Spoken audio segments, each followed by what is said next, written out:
Okay, that's going to be kicking in here. And now I'm going to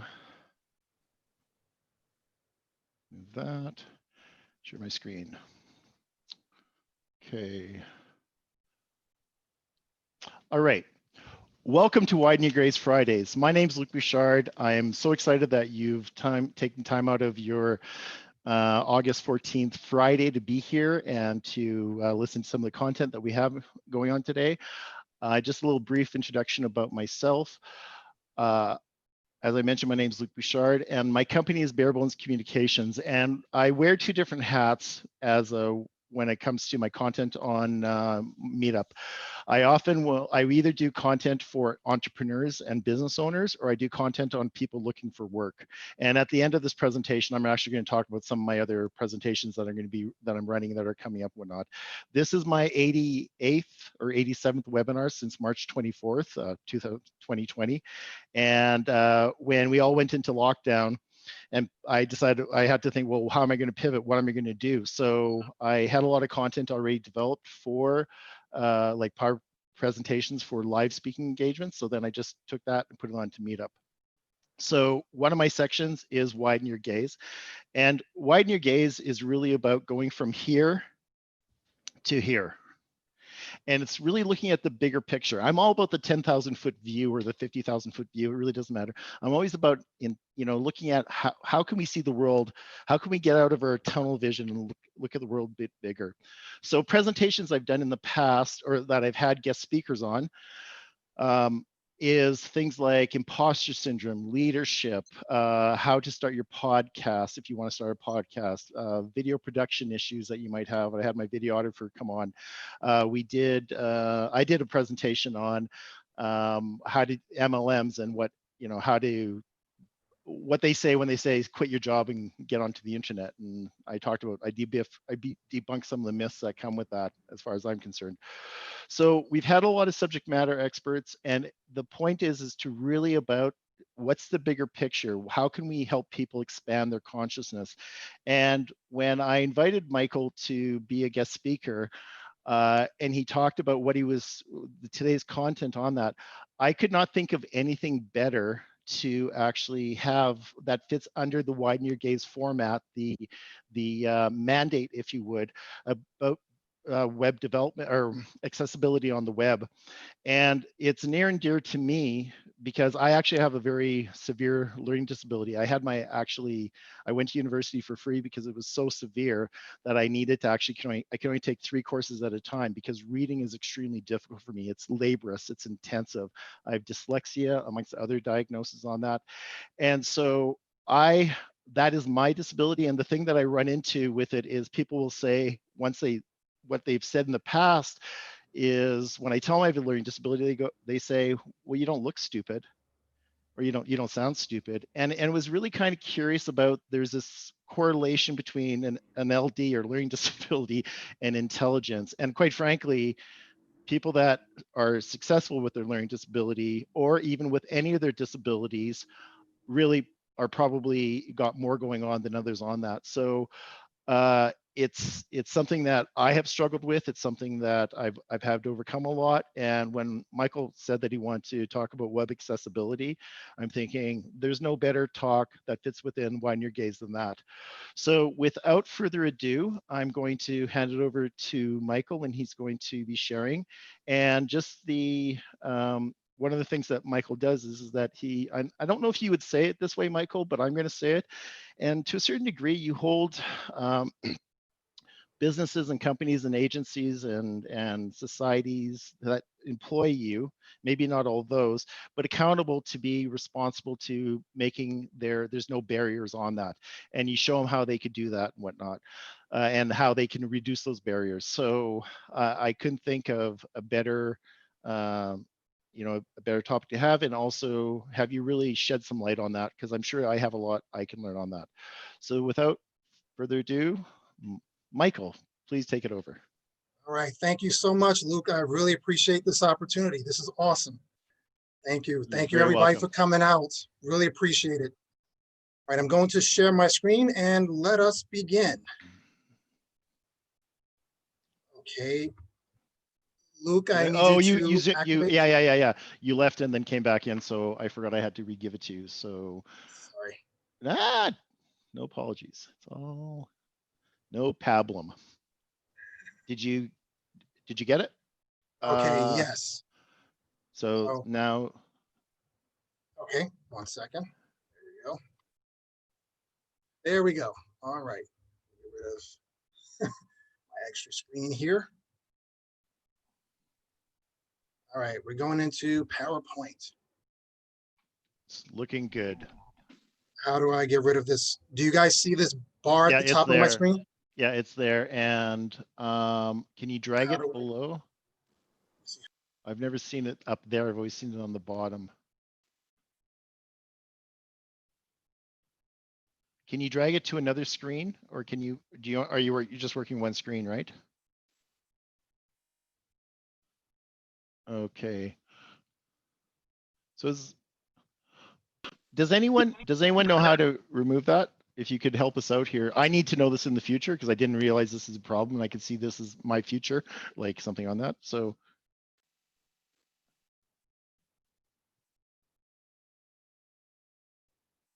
Can you put it to the side? Can you? Oh, it's gone now, Michael. You're muted also.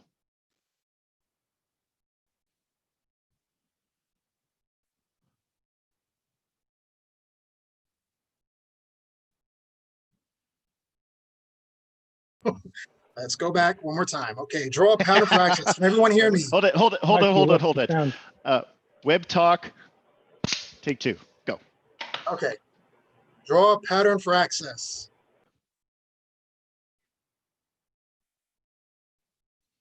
An accessible web is the great democratizer. Why improving the web for persons with disabilities is good business for us all. Today's presentation here on Bare Bones Communications. Thank you so much, Luke. Once again, this is a great opportunity. I'm happy to share with your audience. Thank you. Very welcome. Happy to have you here. Thank you. What's at stake? Web accessibility is all about people, your employees or your employer, your customers, your service providers, your product vendors, your network of family and friends, you and I. People across the world, every demographic and distinction, people related to us and people that we have yet to meet. Web accessibility is all about people. The World Wide Web removes barriers, geographic distance, contact with other people, access to libraries, information, and content.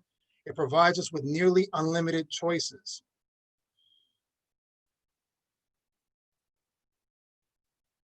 Inaccessibility adds barriers to an individual's, and you see the list there, social interactions, education, purchases. When a website is difficult to use, life today becomes more difficult as we are increasingly dependent upon web content and web access. And web accessibility is not a new challenge, as there are millions, multiple millions of do-it-yourself websites online, and a lot of small businesses that are seeking an online presence.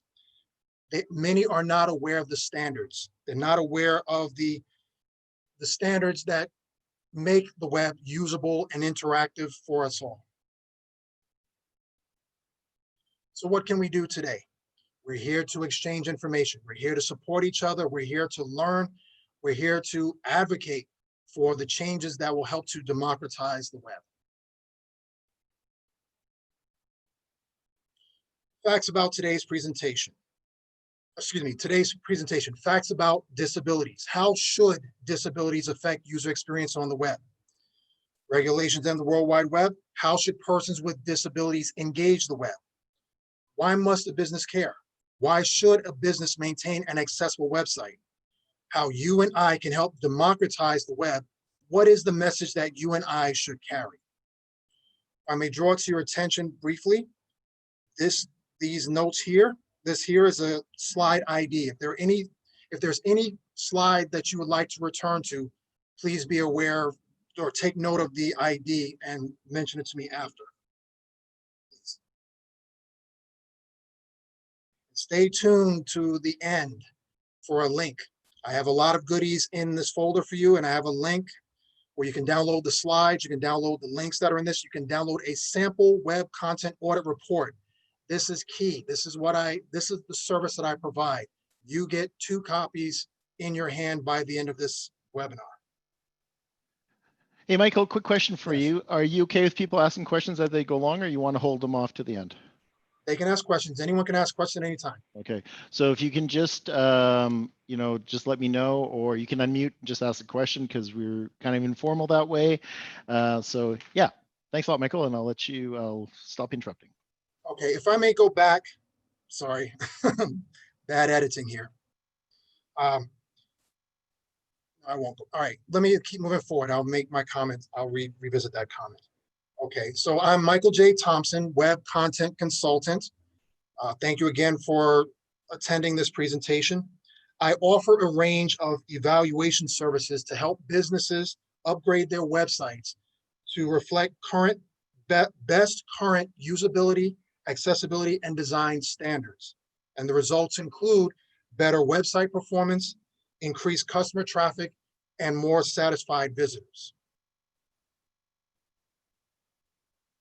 And my projects include site content audits, which I will demonstrate for you later in this webinar. I provide a fresh eye to businesses about how their web content is performing, how the messaging impacts the different audiences. Sometimes businesses may not even recognize who their audiences are or who their content is actually speaking to. So I help to identify this for them. I examine sites for accessibility, design, and performance, and it's all documented in the aforementioned content audit report. Usability testing is where I test and report the ease of performing tasks on a website. Software testing is where I search for malfunctions anywhere on a website.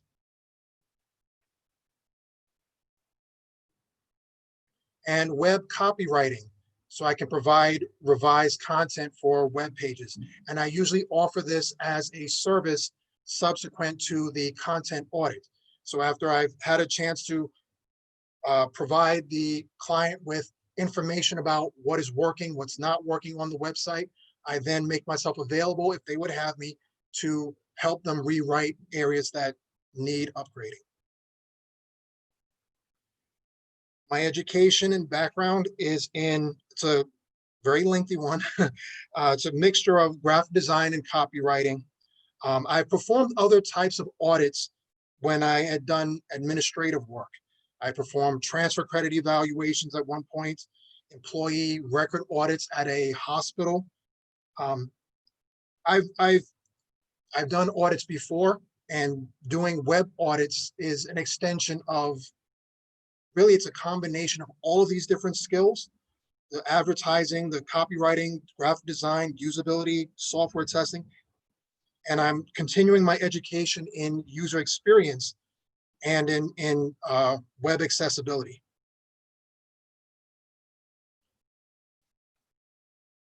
So here you see a cross-section of the different skills that I use in serving my clients and her customer, clients, plural, and their customers. Fun, interests, and hobbies. First and foremost, being father to my twins, Rachel and Michael. Daddy loves you. Love my twins, love them.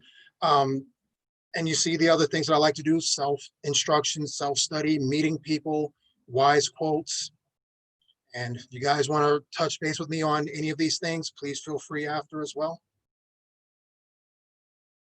Helping one person might not change the whole world, but it could change the world for one person. Facts about disabilities. Question: how should a disability affect user experience on the web? Answer: an accessible web is the great democratizer.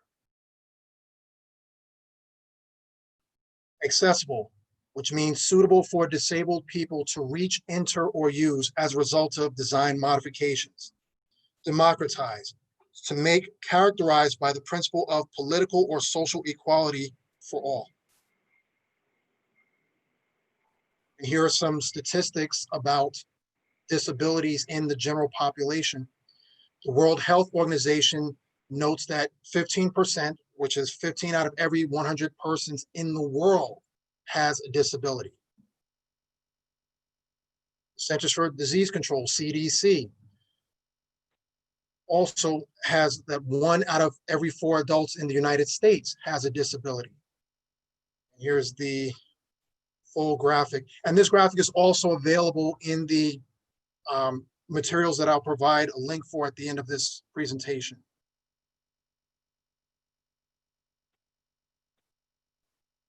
So you see the breakdown of the different types of disabilities. And again, you'll be able to review this. The Canadian Survey on Disability Reports notes about 20%, or there it says 22%, 1 out of every 5 people over 15 years of age has at least one disability. And Disabled World in South America notes about roughly 15 people out of every 100 in countries like Argentina, Bolivia, and Ecuador. So my focus here is on the Americas.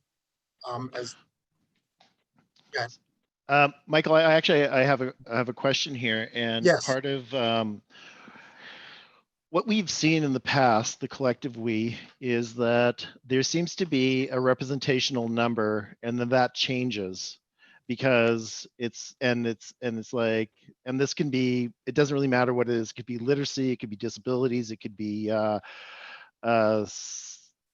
instances of STDs, and the thing is that there is sometimes, well, let's use COVID in the United States.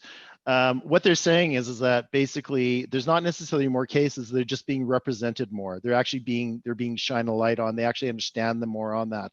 So taking that idea with disabilities, was there anything that you read that came across that maybe there's an underrepresentation of what it is, and maybe these numbers are far worse than we thought because they're not being tracked? Am I getting ahead of you here? Or? That's a great question.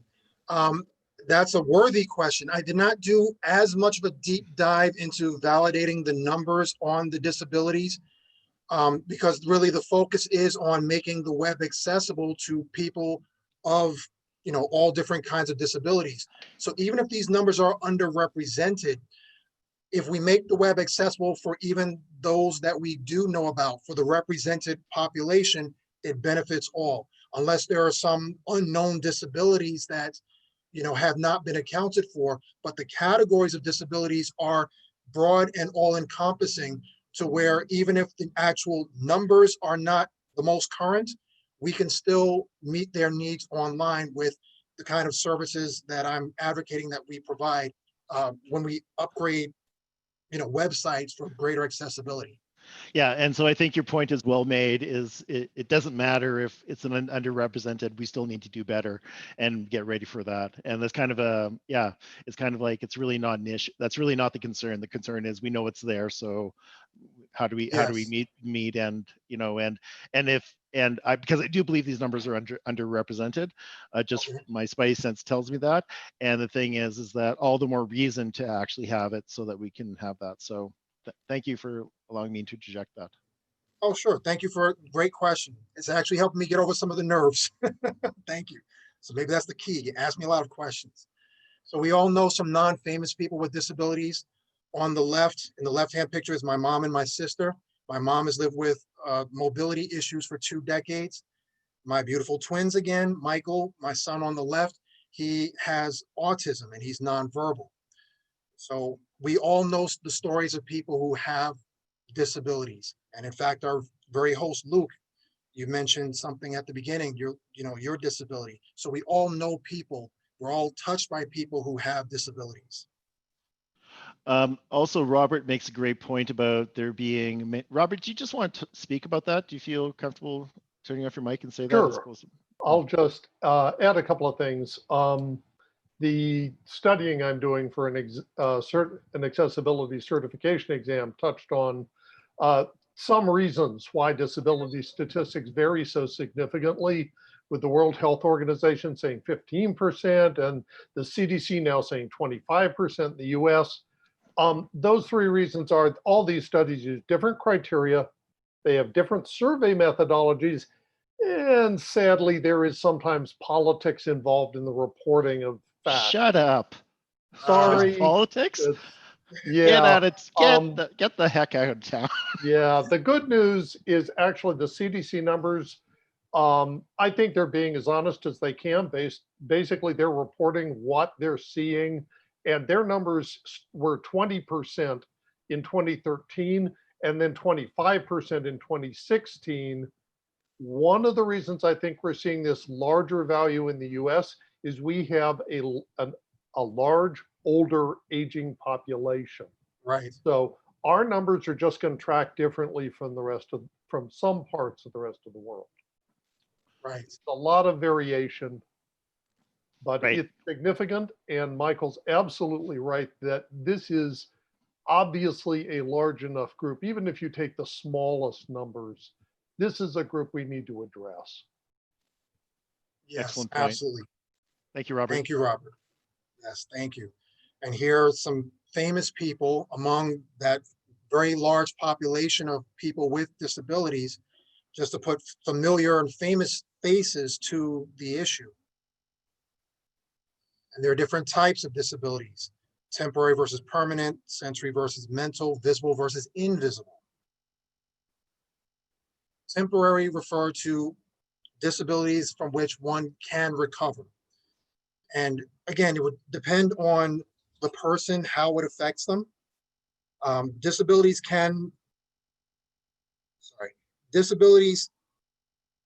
right, I'm sorry.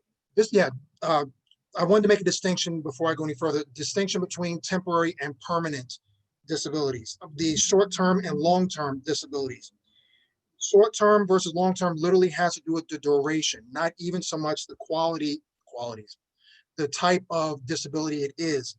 In my research, pregnancies, hernias, musculoskeletal injuries, depression, and anxiety fell under both categories, short-term and long-term. So the amount of variety in terms of the person affected by the disability, it varies for as many people as there are. So what is short-term for one is long-term for another. What is recoverable for one is irreversible for another. And I think that's the best takeaway from this distinction. Sensory, see, touch, hear, speak, affects how the seeing affects how the web user reads, interprets, recognizes text or images. Touching has to do with manual control of the mouse, scrolling, clicking, typing. Audible has to do with hearing and interpreting sound. Interpreting, distinguishing sound, verbal, voice controls.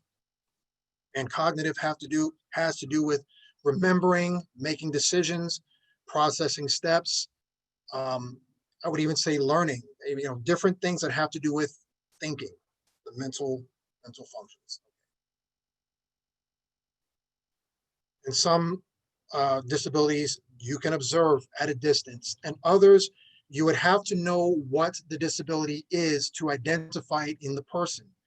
So for example, my son who has autism, if one, looking at him, he looks like a regular, not a regular, pardon the expression, he looks like a child without disabilities, but then he has certain gestures that reveal that he has autism.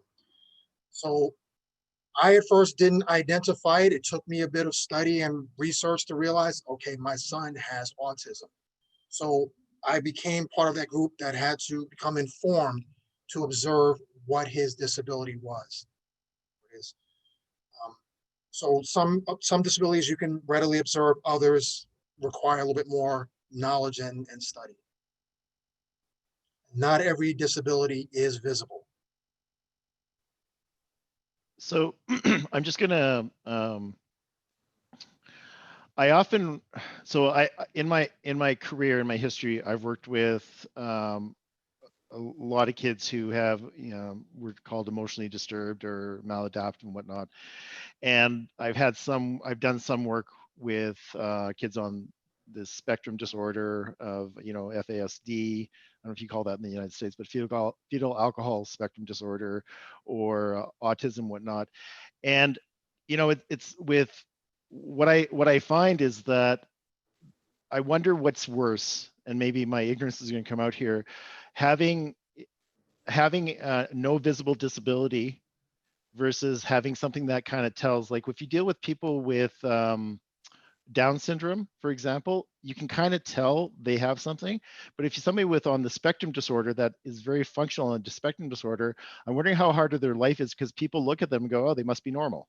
Does that make sense about how the perception drives reality so much, and how, you know, I wouldn't say to my son when he was 3 years old that he was stealing on purpose, but I would say that when he's 15, because he should know better, but not. Right. So yeah, on that. So do you have any thoughts on that, about how visible disabilities, people might actually temper their expectations? Or am I way off base here, Michael? Because you're the one No, with. I think that you're onto something. For example, when we were looking at the pictures of the celebrities, when you have Halle Berry and you have Michael J. Fox, or even Stevie Wonder, Halle Berry does not appear to have a disability. Her disability is hearing loss due to an injury. Stevie Wonder wears the dark shades, and he moves it with gestures, revealing that he is a person with a visual disability. Michael J. Fox, with his Parkinson's, he has, again, those involuntary movements that reveal that something, that he has a disability. So if you put those three persons side by side and you set an expectation, Halle Berry having the invisible disability of hearing loss is the one that you'd be most surprised to find out had a disability, because it's not as observable from a distance. So you could be whispering something to her and she doesn't respond, I would assume. Yeah. And, and it's like, okay, why didn't you respond to me? And then she'd have to reveal that, she has the disability. Yeah, because no one would play catch with Stevie Wonder if they knew he was blind, right? That type of thing. Like they would have here, catch a sandwich or something like that. They wouldn't do that because they knew he wouldn't, because they know that he's blind, right? Or he has visual issues on that. So right, it's observable. So yeah, yes, right. you would, right. So you would use a little bit of extra caution with someone with an observable disability than perhaps one without.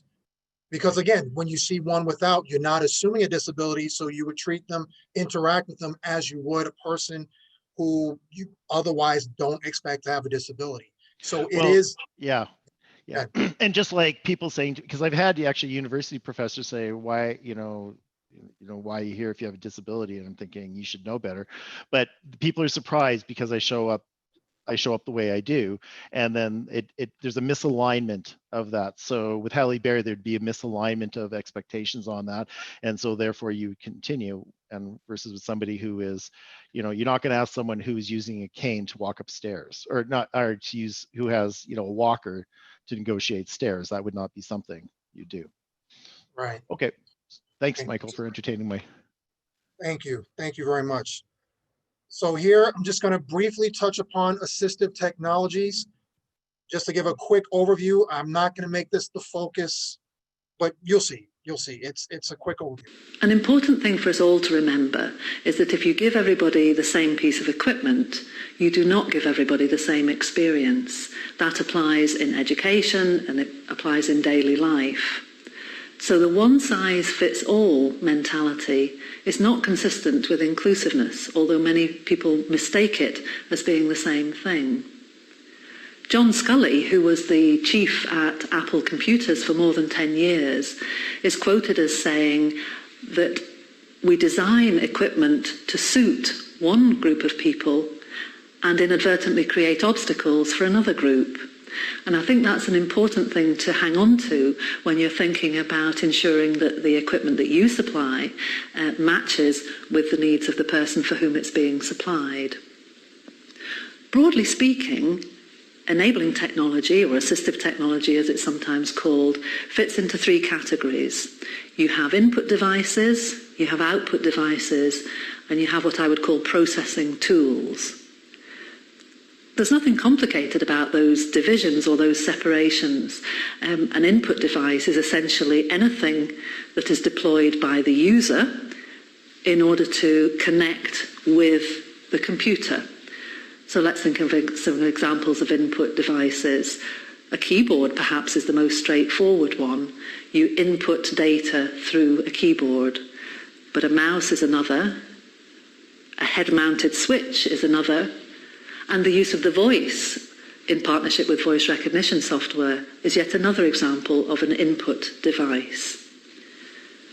By contrast, an output device is anything which enables the user to receive data or receive information.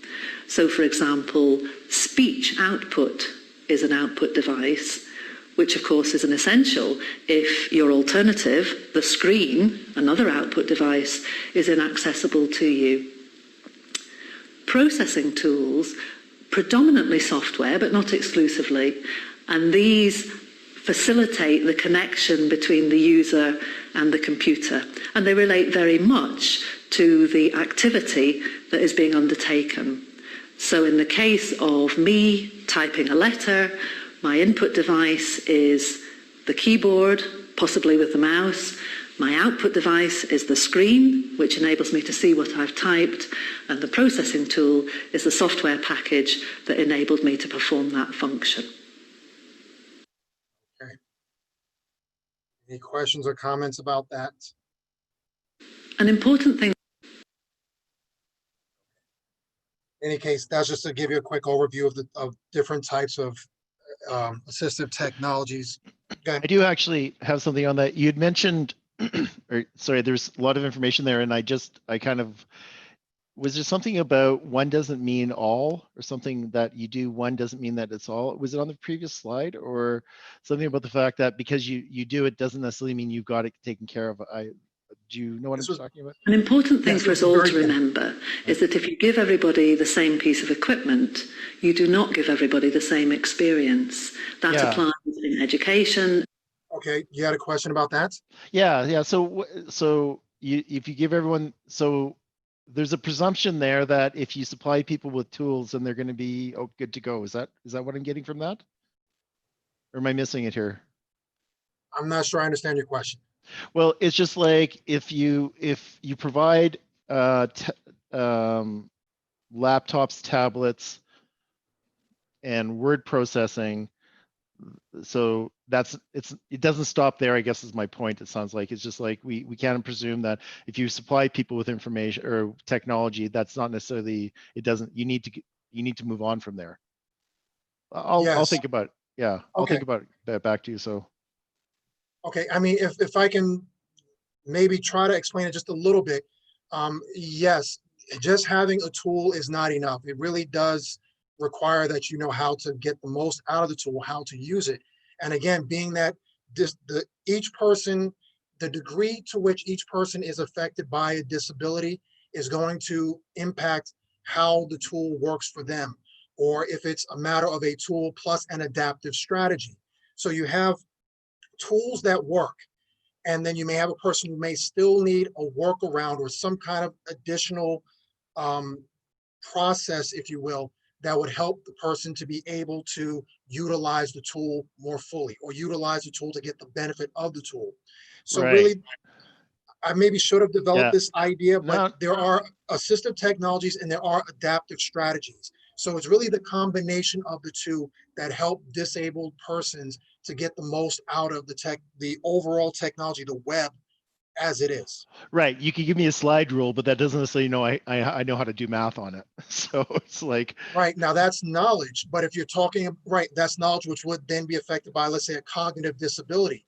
But if you're talking about having a slide rule, but you have a motor disability to where you're not able to move it, then maybe there is some kind of a strategy whereby it's maybe brought closer to you to where maybe a finger moves it instead of a hand.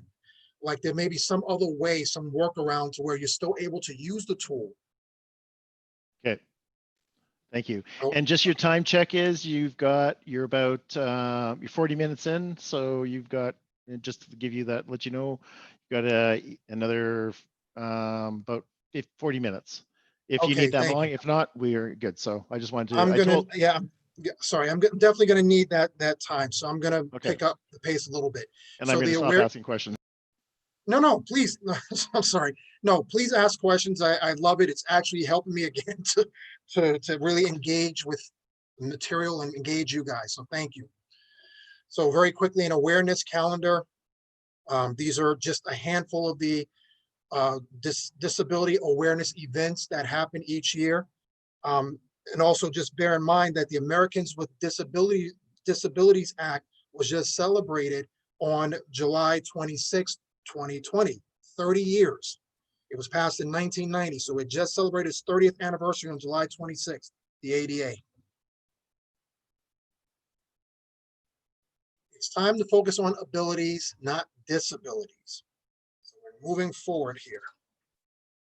Regulations and the World Wide Web. Question, how should persons with disabilities engage web content? The answer, an accessible web is the great democratizer. Inclusion is a right, not a privilege for a select few.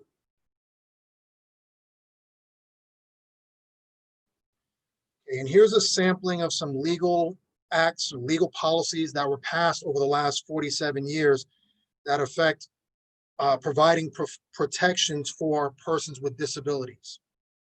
And you can see it's in multiple countries. It's not just an American thing. It's not just even a North American thing. It's really worldwide. Web Content Accessibility Guidelines, or Wecag for short, is the international standard for web accessibility.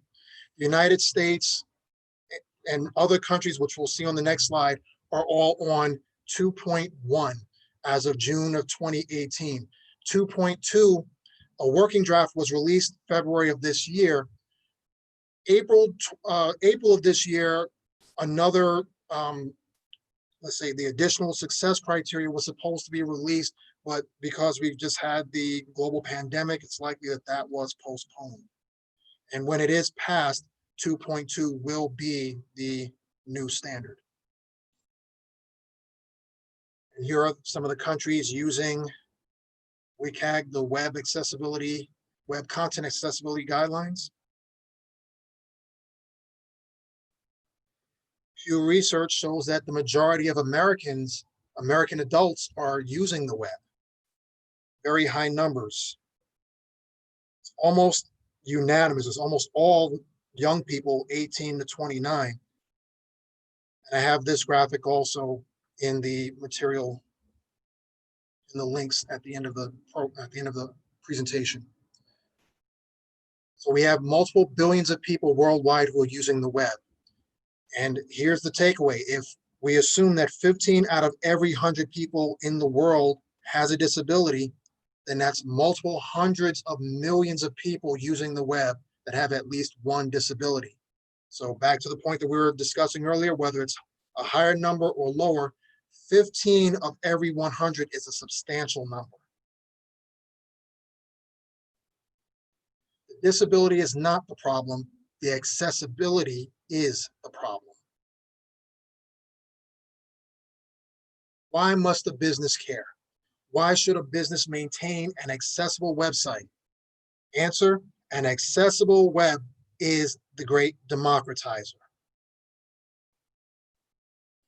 An accessible website, an inaccessible website, costs a business. The cost of legal representation against lawsuits, the cost of future site redesign under compulsory compliance, lost customers to competitor sites, the social cost to its brand reputation, because customers who are dissatisfied will tell their friends, increased cost to acquire new customers or retain existing, and then overall sunken costs on an underperforming website. And at the end of the day, online communications are all about people, about you, about me, about customers, about the people interacting. In a democracy, quote unquote, we have rights as individuals. The right to expression, freedom and liberty, to economic and social self-determination. And thus, an accessible web is the great democratizer.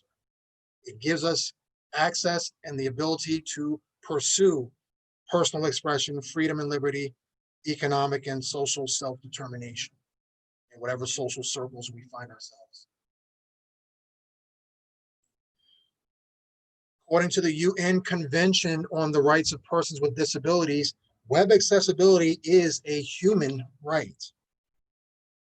Persons with disabilities have the right to access information, and all phases of accessible technology and communication must be accessible at minimal cost. And I provided these links. The ADA, Americans with Disabilities Act, Title III is used for web accessibility as a civil right, in that no one be subject to discrimination in a public area or facility on the basis of disability. All participants must derive equal access to goods, services, benefits, and privileges regardless of ability. Here are a couple of accessibility cases. The National Association of the Deaf versus Harvard University. In short, Harvard asserted that it was only required to, quote, remove barriers, but not specifically provide captioning on its online educational materials. The courts disagreed. They upheld that online programs and activities available to the general public require equal access for individuals with disabilities to participate equally in their benefits. Okay, Access so I'm Now gonna versus Blue Apron. Yes. I'm just gonna weigh in on that for a second, and that is, okay, if Harvard doesn't get it, WTF, right? Like if we have to convince Harvard, this is a bigger freaking problem. Maybe that's just me, but really that I think that was a great case study to go. The learned people are not as learned. I think. Let me interject just briefly. Harvard does now get it. They are staffing up actually their accessibility people. MIT also was hit with a similar lawsuit, and they are working together. Yes, correct. And it's a thing, and they're dealing with it. It's a big issue though, because they have a lot of content creators. And that's always, it's now extra work that everybody has to do to make their materials, you know, adding captioning, adding transcripts. Yes. Not just sit in front of a webcam anymore. Thank you. Yes, That's actually, that's you. a really good point, Robert, about, yeah, there's a huge machine to feed that and whatnot. Right. So. And thank you for introducing that, Robert. MIT was indeed part of this case here that I referenced, the National Association of the Deaf versus Harvard University. It was both universities. Thank you for that. Blue Apron. Access Now alleged that the Blue Apron website was insufficient for persons with visual impairments, even using screen readers. And Blue Apron argued that they don't have a brick and mortar location, that they were just an online presence. And the takeaway was that the absence of a physical location does not exempt the business from having to provide a public accommodation according to accessibility guidelines. So online is just as if you had a corner store. It has to have accessibility.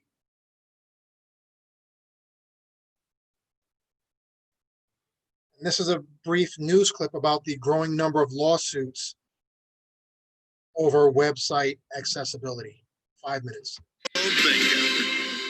From large corporations to mom and pop businesses, most have a website. But did you know your website could be a sitting duck for a lawsuit that could cost you tens of thousands of dollars? Business websites, just like the physical locations, are required under the Americans with Disabilities Act to be accessible. And that includes customers who are blind or deaf. 8 on Your Side investigator Shannon Bankin joins us now. And Keith and I were so interested when we heard you were doing this story, because I don't think a lot of businesses even think about this being a possibility. This is something so many businesses haven't heard of. I've been hearing from them all day. But if your website isn't accessible, those who are visually or hearing impaired can't use the site. And some of those people are fighting back. I found disabled activists filing ADA website lawsuits by the stackful. Ben Tundis and Donna Dansel own Island Comfort Footwear in Westfield Countryside Mall in Clearwater. And this is my shipping area where I do my web orders. They decided to expand by selling their shoes online. They launched a website, and then, bam, a lawsuit. Summons on a Thursday night at 8 o'clock at night in the dark. Got a knock on the door.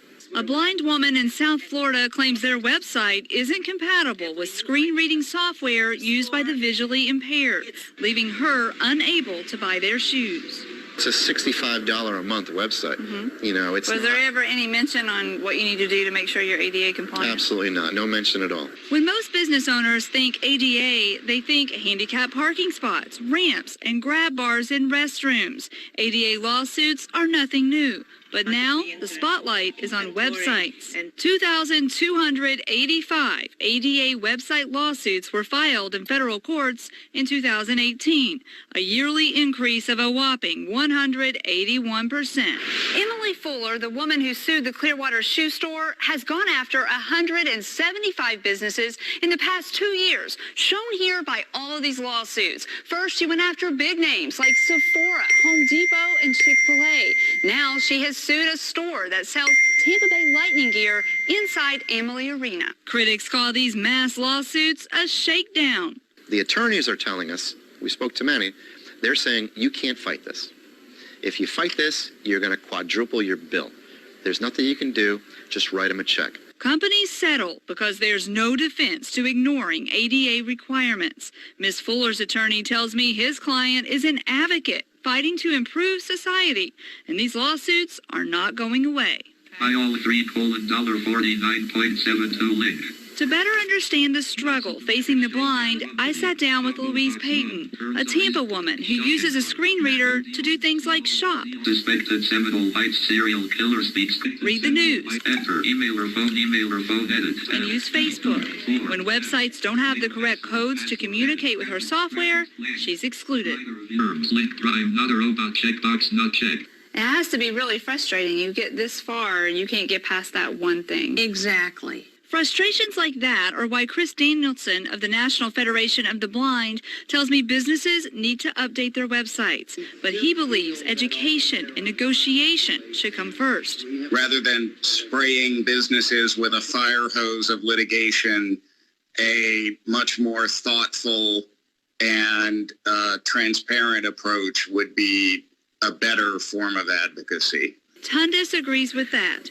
Now take a few steps with that thing compared to your fanning. He takes this lawsuit personally and says he would have helped Ms. Fuller and changed his website if she had just asked. Now we service everyone here as if they're our family.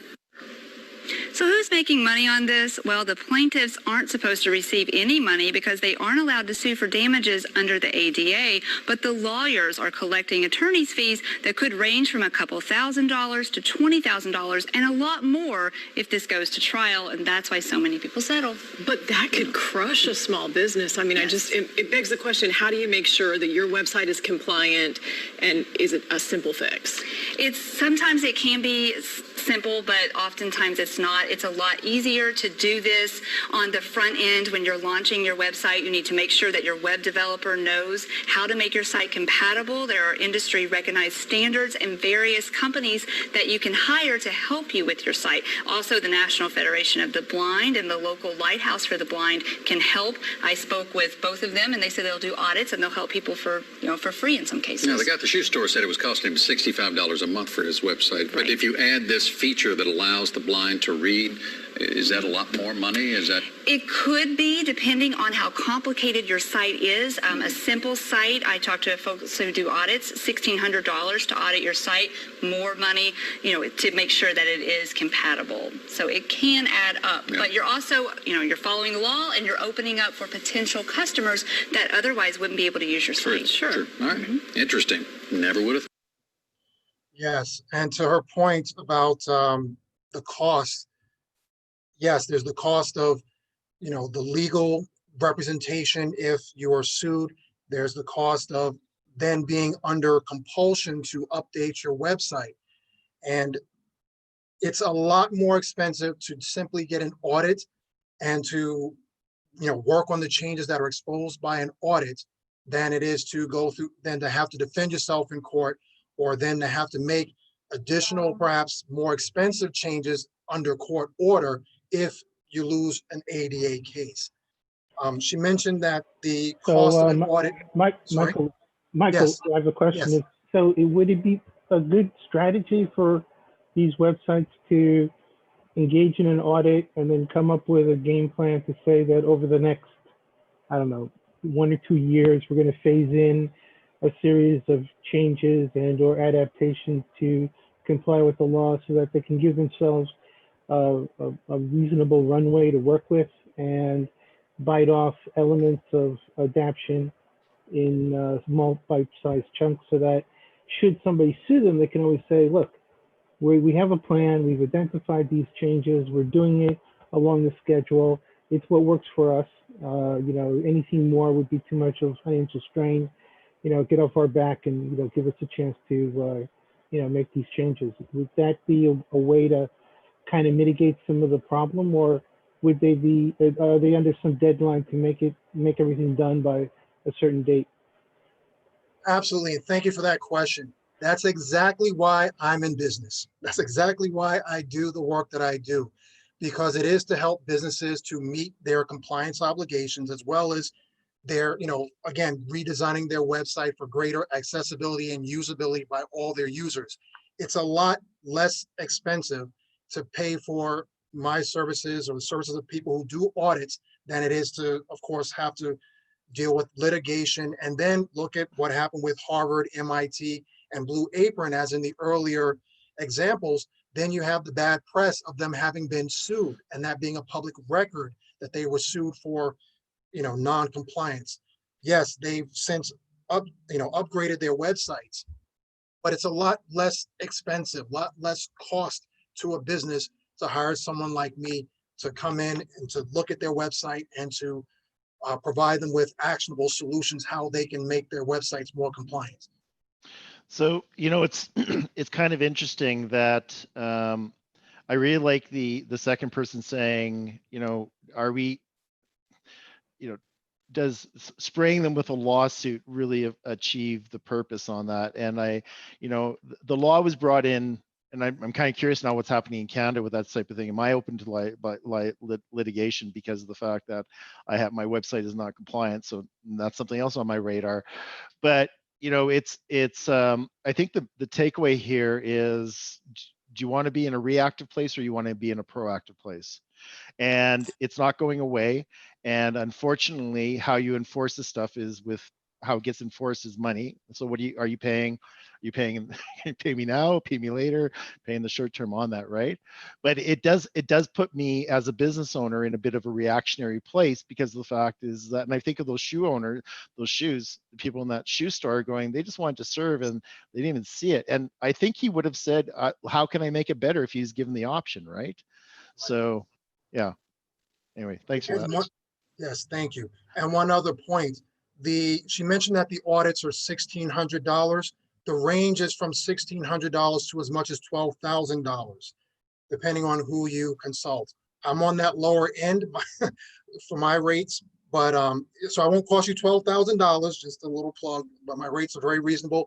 And I offer a nice discount if you pay in full, right up front. If you pay started.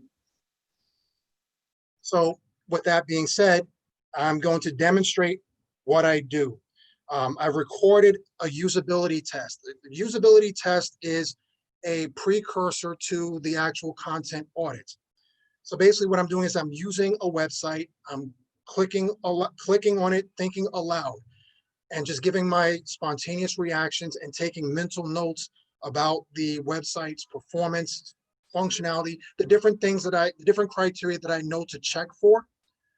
So I'm, without further ado, because this is an 18-minute segment, and you know, if you need to jump in with questions or anything, please feel free. But this is to give you an over-the-shoulder look at how I begin an audit, and then I will go on and we'll take it from there. I'll just show you. Personal fitness workout with a certified personal trainer to get you started on the right foot. Okay, shake bar, etc. Exercise classes, personal trainer.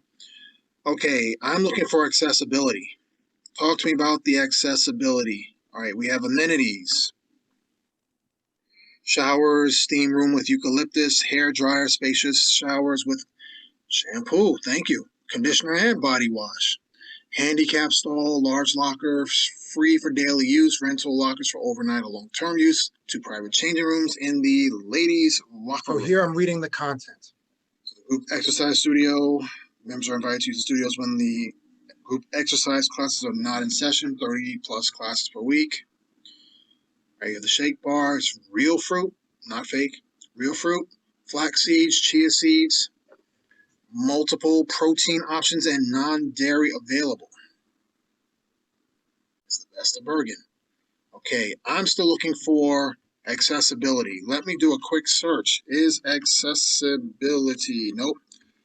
I'm looking here in the search and it does not appear on About Us or Our Gym. I'm sorry, let me pause for 1 second. I forgot to mention, the reason why I was looking for accessibility or anything pertaining to accessibility is because I came across this particular website, Quest Fitness, having done a search for gyms gyms for persons with disabilities. So I was expecting to read in the content some mention of accommodations for persons with disabilities. Usually you don't look for accessibility as a word or phrase on a website. That's just the backdrop of this particular usability test. Wellness page. Oh wow, that took us completely off the site. So what happened here was, let me back up 1 second. About Us or Our Gym. See the wellness page. Oh wow, that took us completely off the site. I wasn't expecting that. That took me to a completely different place. Maybe I don't want to go back to the website that I was just on. Maybe I don't want to go back to the gym now that I've reached the wellness center. Maybe they've lost me as a customer because it sent me to another site and I don't want to go back. And especially because here, now I see it. What's this? The universal symbol for handicap. Accessibility helper sidebar. Okay. So readable font. Keyboard navigation. Underline the links. Oh, this is excellent. Clear cookies, invert colors. That helps with my vision. Okay. Remove animations. Remove styles. Now we're talking. All right. So they have the accessibility bar already built in. Or is that my tool? Let me pause and let me find out if that's my tool, even though it looks like it might be theirs because it fits in so neatly with their website. Pause for 1 moment. Okay, I'm back. It might very well be theirs. Okay, so we have a follow link to Facebook. We have a map, so I'm assuming that it will give me directions right to this location, which is good. And they have a YouTube channel. We can check those out afterwards. So far, so good. Not crazy about the color scheme, but all right, we have a clickable telephone link, which is a good thing. We have, it looks like a clickable address, which is also good. That's great for mobile users. That's also helpful to, again, those with motor issues, the ability to use their hands. So instead of me having to write down the phone number, or let's say even cognitively, let's say instead of me having to remember the phone number to write it down and then having to go to another device to place a call, I should be able to click here and it would activate a phone mechanism, a phone app, so I'd be able to call this center. So meet the doctor, new patients, as I look at the navigation bar. Okay, so these buttons have sublinks. All right, so far so good. Request an appointment. Very good. So far so good. So non-gym members are welcome. About Us. Let me turn off the readable font for a moment. Let's just see what's the default. Let me turn off underline links to see if I would be able to. It's not allowing me to turn that off now. Okay. So we have an icon, About Us, good. New patients, good. Our services. So these are clickable icons. I much prefer to see icons that are clickable than just decorative. Welcome to Delcazo Spine and Wellness Center. Your Hasbrook Heights chiropractor. Okay, good. So we've got a map. All right, so I can see it's not too far from the IHOP. So when I finish getting my back fixed, I can go eat. That's great. Excellent. So we contact our office. So contact, request an appointment or additional information about our services. We look forward to hearing from you. We accept all insurances. So they have good information on their webpage. This is good. Like us on Facebook. I just might. We have appointments. We'll do our best to accommodate your busy schedule. Request an appointment today about us. And it's easy to read. I dislike the colors, the red and the white, but it's easy to read. This texture, but it's easy to read. And it has a clear map. It's got directions. It has the hours of operation, phone number. Content-wise, this is cooking on all burners so far. It's got a site map. It's got accessibility. I like this little accessibility. Yes. Okay, your comment about the color, is that aesthetics or is that functionality? Totally aesthetics. Oh, okay. So it had nothing to do.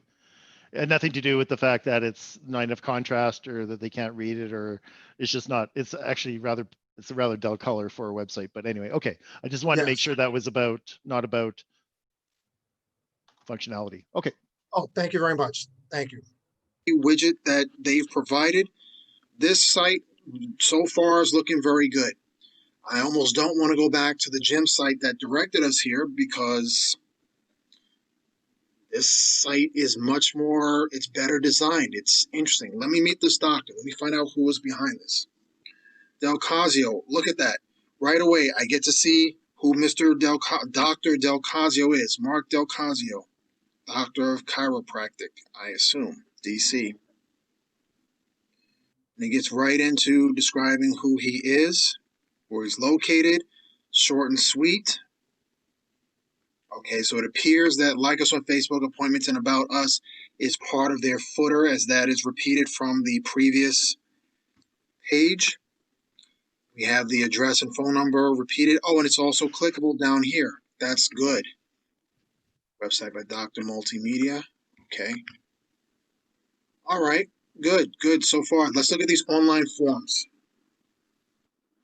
Okay, so we offer patient forms online so you can complete them in the convenience of your own home or office. Fax us your printed and completed forms, or you may bring them during your visit. Very good. So they're giving us options. New patient form, download and print, which I will do in a moment. Click here to download. So let's see what they offer. Okay, good. All right, so this is the form, clearly. I wonder if it's fillable. Not fillable. That might have been nice, but okay, not everyone does it. All right, so for convenience, they provide a form. You can complete it, and you're in. Very good. If you don't have an Adobe Reader, you can go to the Adobe website. So you have, therefore, the software to open this form. Very good. It should say that it'll take you to the Adobe website, so it doesn't. So you don't just leave this site and forget to come back to actually complete the form. But so far, so good. It's doing a lot of things right. Let me request an appointment. Please use this form for general information purposes. Do not send personal health information through this form. Okay, so please complete the form to request an appointment. Please note that availability will vary depending upon your request. Name, phone number. So I do my usual, which is to put just one. Okay, so this here has a calendar. Let's see if it'll take one. The nature of the visit. So I'm testing the form. It's form validation. No, I'm not a robot. Crosswalks, boom, boom, boom, boom. One in that background there, done. Yep. Submit. Let's see if it accepts my, aha, there's a problem with your submission. Errors have been highlighted. So we have error messaging. All right, so it will accept any minimum number of characters For name, it does not validate the phone number, so I don't have to give an actual phone number. So for email, I will do one@one.com, just because it's looking for an @ symbol. How about this? I want to make it @edu. It's looking for an @ symbol, and it's looking for a dot, and it's looking for a domain. And that should be enough to trick the validation. Now for preferred date, because it has this calendar function, which is a good thing, it will require me to do the actual date. So that's good. All right, so it will accept, because it did not give me an error message, any minimum number of characters. How about none? Let's see. I'm not a robot. Traffic lights. Boom, boom. Okay, my question is, how do they Yes. do that? You need to be visual to be able to see that. The capture, right. That's correct. So how do they overcome that? That's a good question. I have to look into it. I don't have an answer for that yet. Okay, because I thought there was, you could, wasn't there sometimes you have a section to, you can actually hear? Right. Sometimes, but Did you test this using a screen reader? No, I did not. Not for, no. In fact, I should have. That's a good point. I did not. Yeah, that'll settle the question about whether or not the CAPTCHA is actually usable by someone who is not sighted. Okay, thank you. I didn't use the screen reader. I didn't use any of the assistive technologies in this usability test. I was trying to keep it pretty simple and almost like a general, straightforward usability test. But you're right. I guess for the purposes of testing for all accessibility, yeah, I probably should have used a screen reader. But thank you for pointing that out. I just wanted to also point out, disregard this YouTube link. I don't know how that ended up on that slide there. Let's continue. All right, let's submit. All right, thank you. My request has been received. Their friendly staff will be in touch with me shortly. Okay, very good. So it accepted the form even with bogus information. That's something that I would point out to the client, to say that they should have form validation to get quality information, to keep in touch or to contact an actual patient. Very pleased to have come across that. And again, we have the information. So I guess he's optimized. I can double check to see how optimized he is for local SEO, search engine optimization. So he's got the link there, to the map, just as he has up here. I'm pretty sure it leads, let me click, see if it leads to the same place. Excellent. So, all the features. So it's clicked to Google My Business, so he would be easy to search. So this site, I can tell already, is mobile friendly. The clickable address link, the clickable telephone link, the follow links, especially with the map here, the maps here, phone numbers, easy to read. Everything about this site is cooking on all burners. I really like this. I really like this site.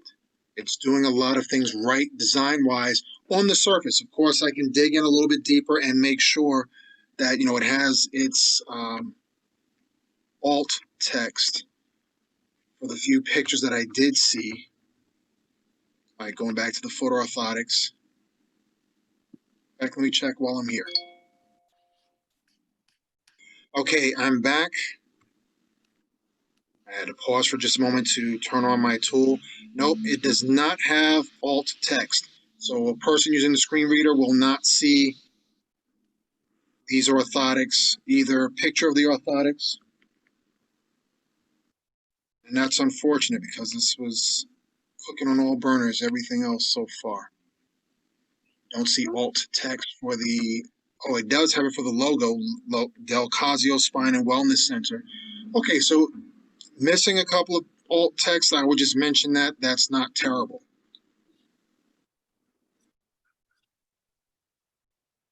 Michael? Yes, hello. Okay, so we have. Let me pause. Go ahead. Why is... Would you advise that at the top and the bottom of the web pages that an accessibility option be listed? Accessibility options such as, Like a clickable link at the top or at the bottom? Skip to content is the usual. oh, like a skip link? Yeah. Yes. a skip Oh, link. absolutely, absolutely. In this particular case, on this particular website, the pages were not very long. Yes, I tend to recommend skip links wherever possible. On this particular site, because none of the pages had a lot of depth, I wouldn't probably advise it on this one. But you're right. I guess for just for the sake of having it for someone who has a motor disability, a neat one here, skip to footer, would not hurt anything. But especially on pages where there's a lot more content, much more scrolling, I definitely recommend skip links whenever possible. Thank you. Thank you, Robert. The trick about this page, even though the content is short, is that navigation menu. Because it's going to read the entire nav tree before it gets to that content. And that's really why a skip link at the top, very first thing, is helpful. Okay. So you would suggest that if, okay, so they hover over about and then the tree comes down.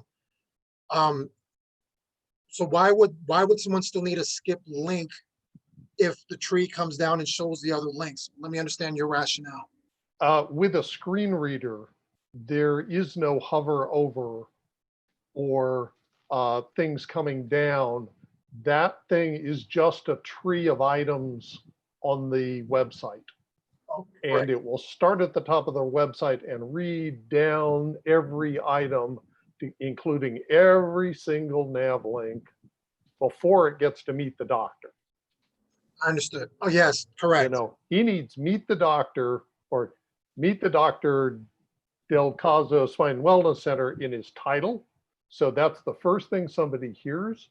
And then he needs a skip link at the very first, which will sometimes appear only, will not appear visually, or will only appear when somebody is tabbing with the keyboard. But then that will take them straight to meet the doctor and skip the rest of the site navigation. Okay, thank you for that.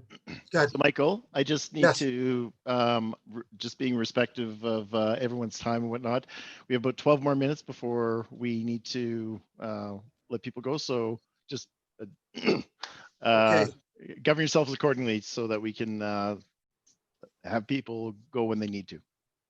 Okay, so let me just fast forward a bit. So basically, I'm looking through the page. I'm looking at the different sites. Thank you for those comments, Robert. So I fast forward. I ended up going back to Quest Fitness. Ended up going back to Quest Fitness from the link here, and I evaluated a number of the pages and saw that their video was not very accessible, being that it was just literally music and the images, but there was no descriptive caption to suggest, well, what are the images actually showing?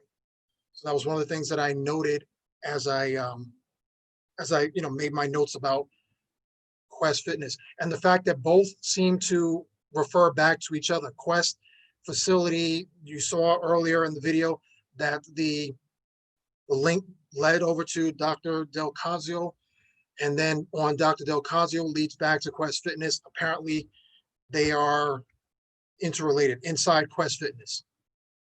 So they have that sort of reciprocal linking. So this video is available in the materials that I have in the folder, so we can always look at that later. I'll skip ahead. Work out with a certified personal trainer to get to the site content audit report. Basically, this is the summary of my expertise when I study a website. When I evaluate a website, I use a checklist. This checklist here, different performance areas to identify what needs improvement, what needs to be worked on. And then I take my expertise, I take a number of different usability tests, different diagnostic tools, diagnostic tests, and I summarize it all into this audit report. And in this audit report, I also make recommendations about how the client can move forward to improve their website, to both attract more customers because it'll be a better designed site, it'll perform better in search engines, and it'll also be more compliant with accessibility guidelines. So this is what it looks like. I'm going to send you guys a link so you can look at the actual audit reports that I've done for Quest Fitness and for Dr. Del Casio.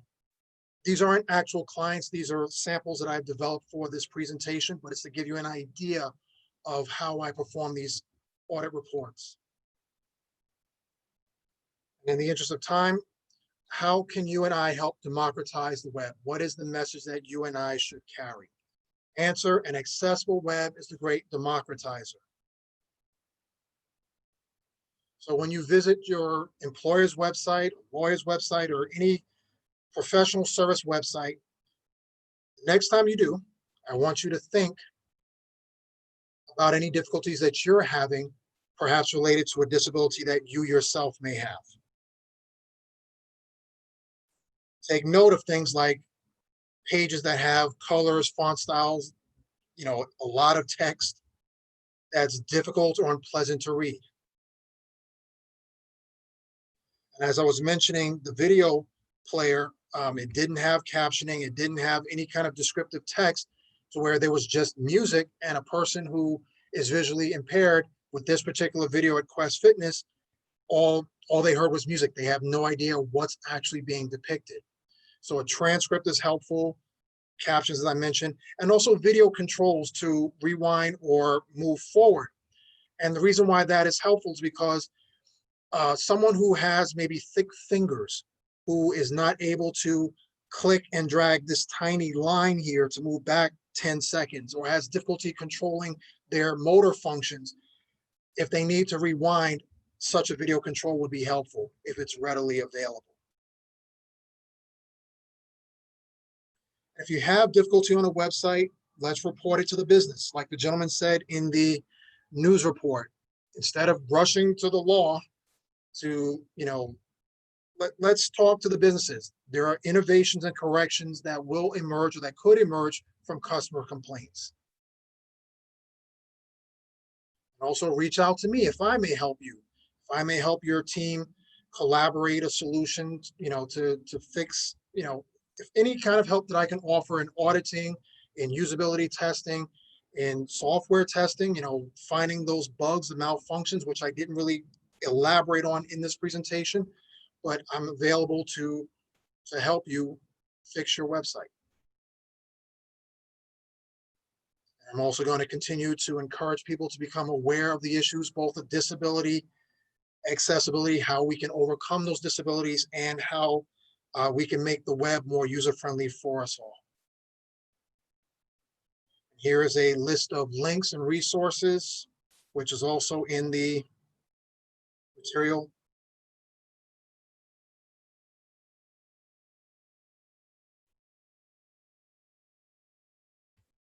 So you and I can democratize the web for people with disabilities, and that's good business for us all. So I invite you to download your presentation kit with the link, and if you're not already linked in with me, please do so. And thank you for your time and your communication throughout this presentation. Thank you. Michael, would it be possible to drop that presentation kit link into the chat? I absolutely will right now. Excellent. Thank you so much. Thank you, Robert. Absolutely, it's right here. Wow, what an insightful presentation, Michael. It's like a lot of really good information, and it's kind of, I feel a bit sheepish, because the thing is that, with somebody with learning disability, am I doing everything to help other people out, and am I part of the problem or not with that? We did have one question from M, and M, if you'd like to unmute or turn on your video camera and ask your question, because I was having a hard time following it, and I'm not sure if there's other questions that we have. I came in later, so I don't know what I missed. So if there was a website I have to go to that I missed, or were you checking these new websites on a website that was checking the lack of accessibility? I don't know. I came in a little bit later. And then, are you recording this? I am recording it. It's going on live on YouTube. And so I will put in my YouTube channel there, and then you can see the whole presentation on my YouTube channel. So I'll just get that for you right now. Yes, if I may answer, the websites that was a pre-recorded video where I was basically recording my usability test of 2 websites. The first one being Quest Fitness, which I came across as I was trying to search for gyms for persons with disabilities. So in the process, I ended up coming across the other one, which was Del Calzo Chiropractic. But those are websites from a search, and I used them to do an audit and the usability test to demonstrate these services. Any other questions? Yeah, what other questions do we have for Michael?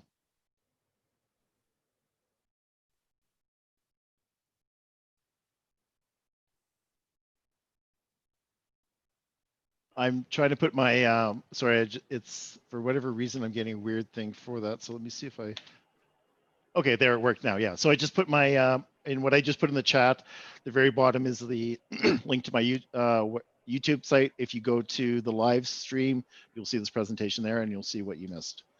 So I did actually have one question. If no one else is going to chime in, I will. Actually, I have one question. Please do. Yes. Yeah. So Michael, are your services usually by the website, or is it a package deal, or do you charge per hour? How does it normally work? It's a project. It's by the website. It's definitely by the website. I would basically meet with a client. She has a website that she's interested in having it audited. Either she's in the process of doing a content marketing strategy revision. She's doing some web development. She may be doing rebranding. It may be even in advance of a full accessibility compliance audit, to where, okay, so she hires me to do an audit for her.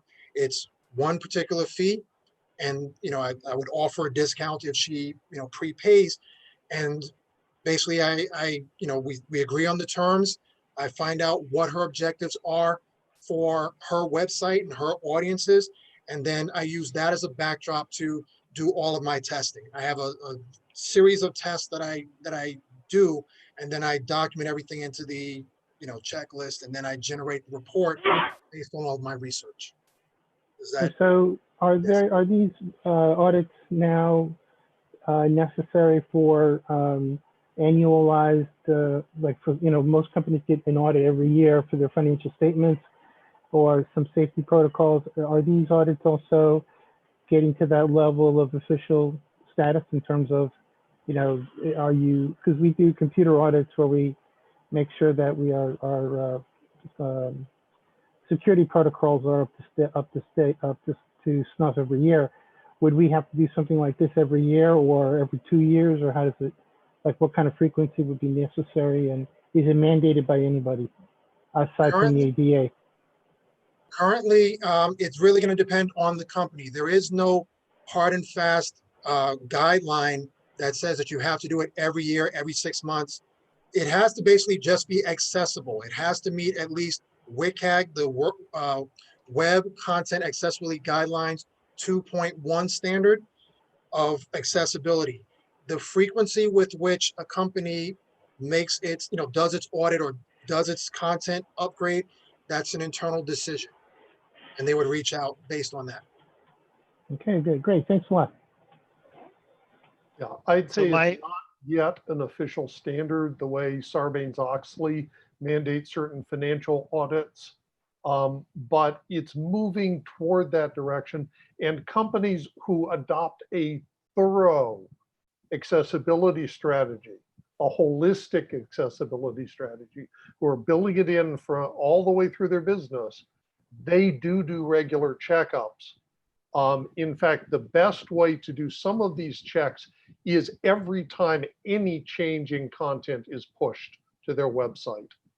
It becomes part of the engineering process of at least doing some, very simple, superficial, is it all got alt tags? You can check that stuff. It doesn't, that's not thorough.